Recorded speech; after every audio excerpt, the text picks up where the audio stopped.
3 years ago tonight, ITV closed the CITV channel and made all but some of its programming exclusive to their ITVX streaming service.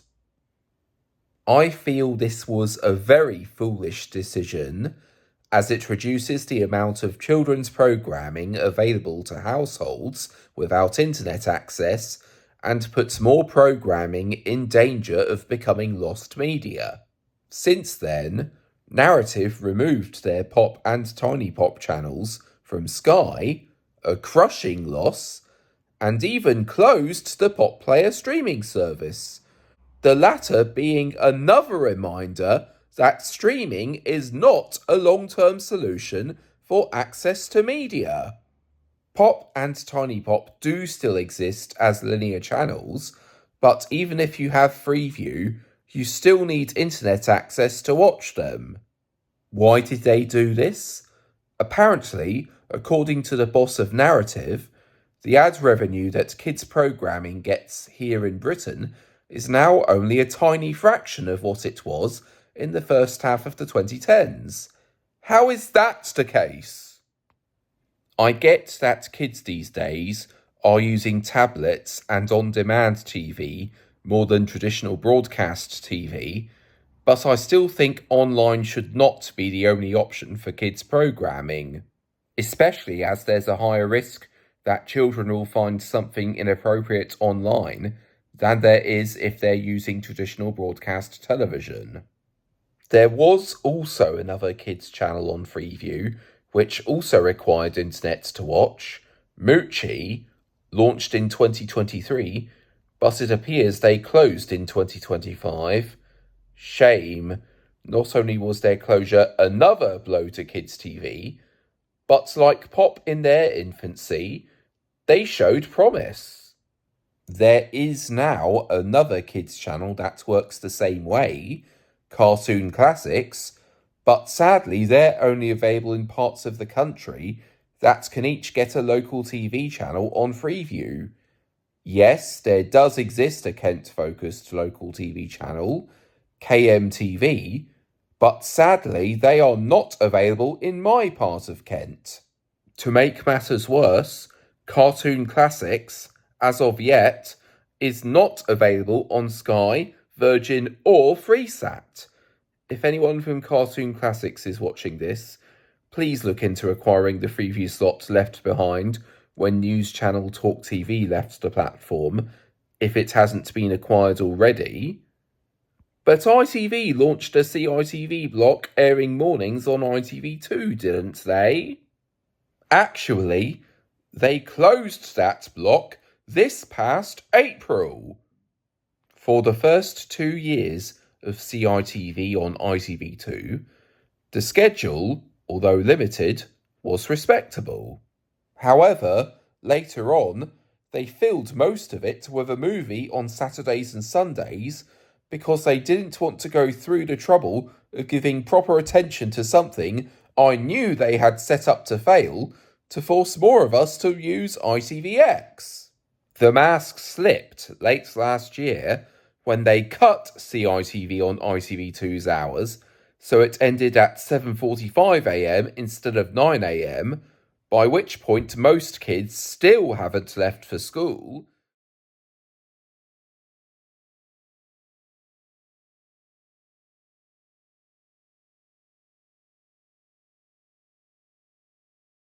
Having it end at 7:30am.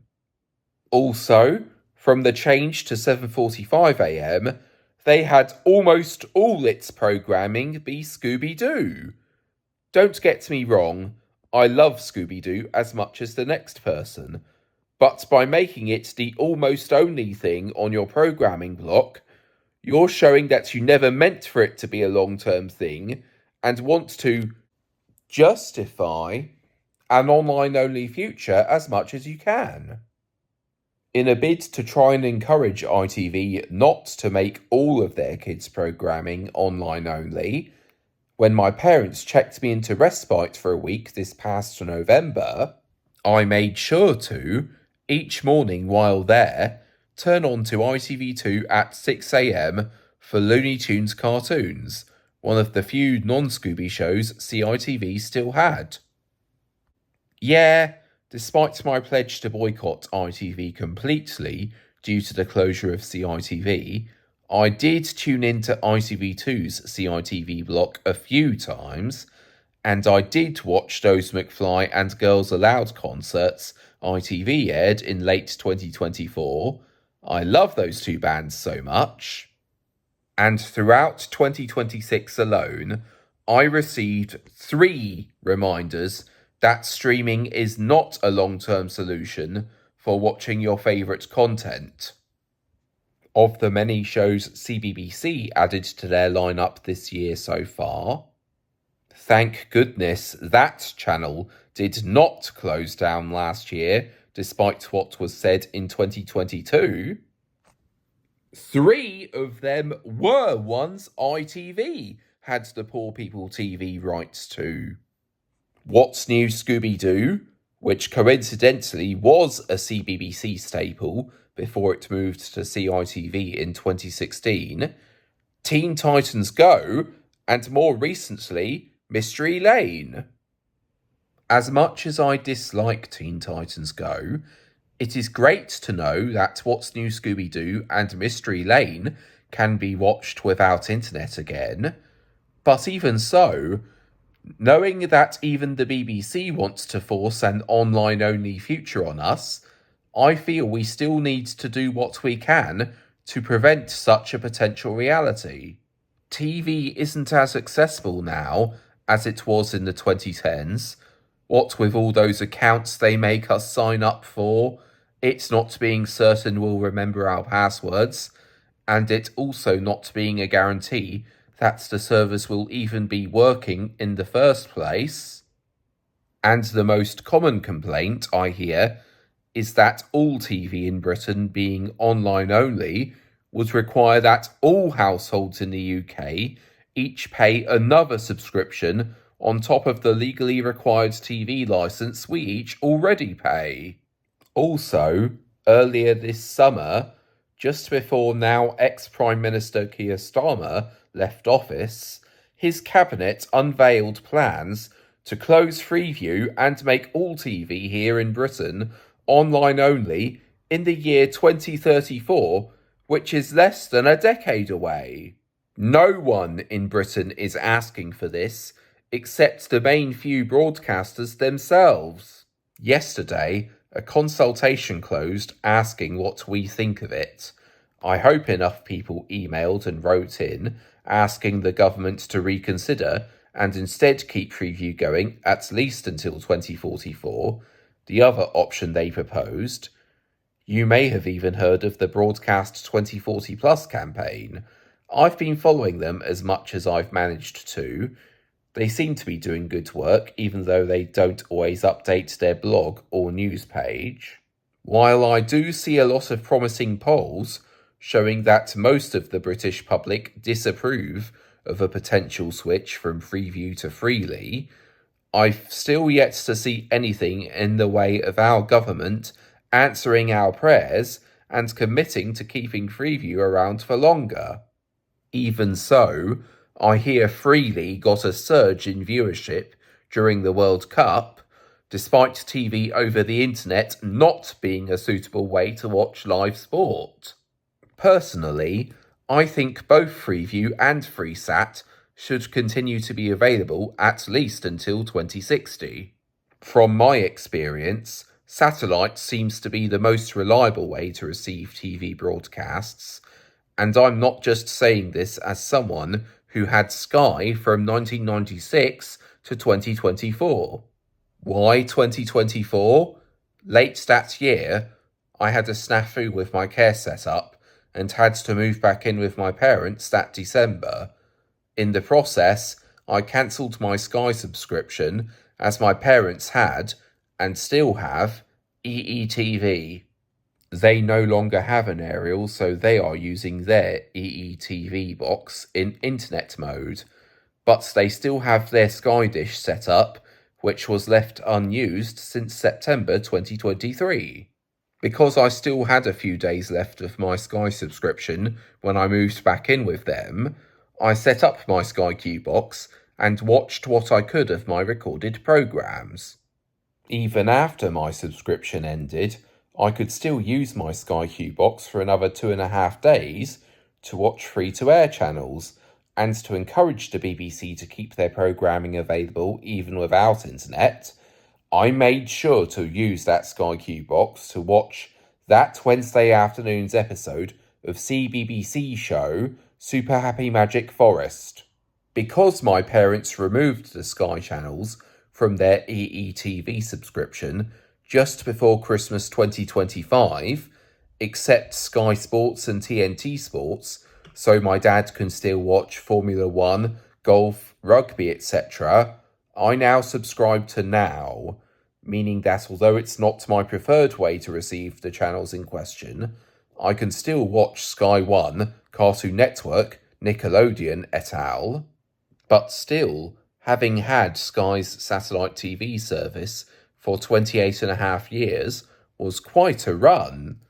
When sending back that Sky Q box after my subscription ended December 2024, I even imagined a montage of clips from many of the shows I enjoyed on Sky channels from 1996 to 2024, from Nickelodeon classic Rugrats to then recent Sky Kids edition Let's Go Bananas, complete with bits and pieces from channel branding packages, accompanied by the Tourists cover of I Only Wanna Be With You. Getting back to access to TV in general, coming home from school to turn on either CITV, Children's BBC, or a dedicated kids channel if you had Sky felt special, didn't it? You didn't have to press too many buttons to get to the show you wanted. You just had to turn the telly on, enter the number of the channel you want to watch, and as long as you made it in time for the show you wanted to watch, away you go. Sure, it was limiting, but at least it was more plug and play, and you didn't have to worry about the internet going down while you were watching. Yes, you can still do this with CBBC and CBeebies today, but for how much longer? And how likely is it that you'll still be able to watch your favourites from today 30 years from now? One great thing about TV in the 80s and 90s was video recorders. Being able to record a show you weren't going to be home to watch so that you can watch it when you got home was always a godsend, and it also had an additional side effect. Providing you didn't tape over or get rid of the same cassette, the show in question would still be there many years later. It's why all those adverts from the 2 decades are easily available today, because people who still had them recorded uploaded them using whatever they used to do so. Yes, DVD recorders were a thing too, but they didn't take off thanks to DVRs like TiVo and Sky Plus. Yes, DVRs are good. They are easier to use, what with going through an electronic programming guide and pressing R to record, but you're at the mercy of your limited hard drive space.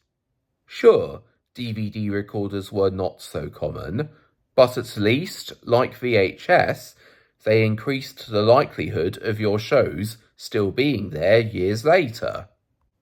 I knew TV here in Britain would go downhill when Sky announced Sky Glass earlier this decade. I also knew they'd stop accepting new Sky Q subscriptions through their website a few years after introducing Sky Glass and separate streaming box Sky Stream.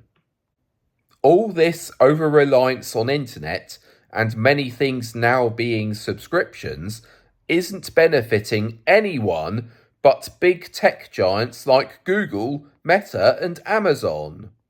Not to mention, this race to build AI data centers has me really worried, not just for our privacy, but also for the environment.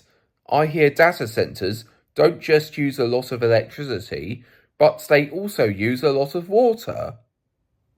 We didn't have to worry about all this 15 years ago, but then again, I hear this is all a scheme big tech have had in the pipeline since longer ago than you'd think. Also, since ITV went from being a network of region-specific channels to just a single channel with region-specific news feeds, TV here in Britain has just become too corporate and lacking personality. Yes, this isn't just a problem with our surroundings, it's also plaguing our screens too. Remember when TV in the morning wasn't all news, news, news? The part-time revivals it got in recent years were good, but I'd really like Channel 4 to please bring back the Big Breakfast full-time. With there now being so little kids programming available to those without internet and stroke or Sky, just CBBC, CBeebies and Channel 5's Milkshake block, I feel that something needs to be done. We need to take matters into our own hands so that there can be an increase in kids programming available to those whose internet is insufficient for streaming. Wouldn't it be great if we had another Saturday morning event show like Live and Kicking or SMTV Live? Personally, I'd like to see Channel 4 re-enter the kids' TV space, and perhaps Channel 5 should reintroduce Shake, which was a block for older children and teens. I have no idea how Narrative, owners of the pop channels, were getting so little ad revenue from those in 2025. Something needs to be done about that. Also, over on the pay TV front, it appears Disney's over-reliance on streaming service Disney Plus is backfiring as they relaunched Disney Junior as a linear channel, albeit only on Sky and not on Virgin TV, so there clearly is still a place for kids programming on traditional broadcast television. ITV, however, showed how reluctant they are to relaunch CITV, not just by ending the block on ITV2 this past spring, but also last year when they closed women's channel ITVB, they replaced it with ITV Quiz, despite a dedicated game show channel already existing in the form of Challenge, which has been with us since 1997. I hope ITV get a new boss soon, who will relaunch CITV as a standalone channel. It would also be a good idea to bring back mini CITV somehow. On the whole, I feel we need a whole new broadcasting act here in Britain.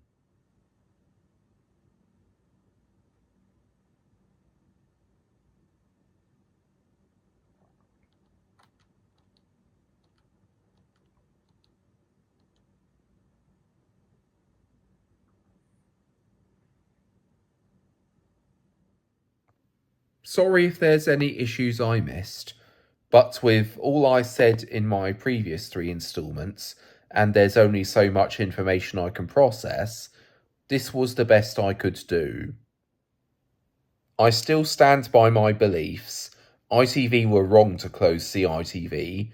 They were especially wrong to make all their kids' programming online only, making it harder for families to access, and we need a future where our new gadgets are as reliable and user-friendly as what we got in the 90s.